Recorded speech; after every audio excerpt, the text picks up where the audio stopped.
2022, her husband Keith and her friend Petra were all hanging out at the Rylance residence in Gundia, Australia, October of 2001. After a few board games and drinks, they called it a night. At around 11:15 p.m., Petra was awoken by some startling sounds in the living room.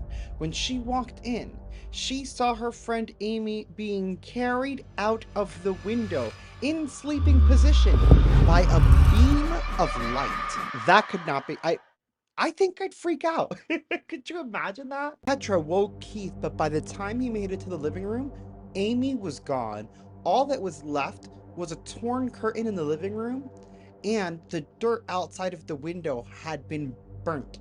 That was the only evidence they had, but even still, they phoned the police concerned about their friend and wife. Of course, this didn't work out the way they planned because the police didn't really take them seriously.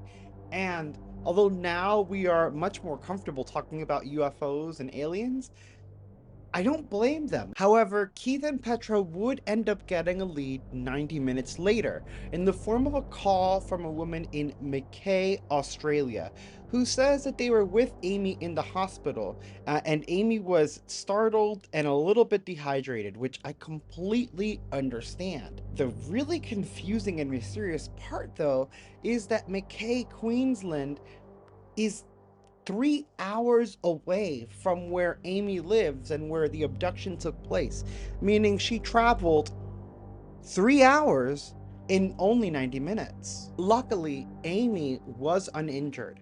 However, they did find red marks and weird looking, I guess, symbols, but etched into the skin on her upper thighs and her heels. Now, Amy does have some memories from the abduction. She says that she remembers laying back on a cold slab and she was unable to move. She was nervous and panicking, but there were tall figures there watching over her and comforting her, encouraging her and telling her to calm down.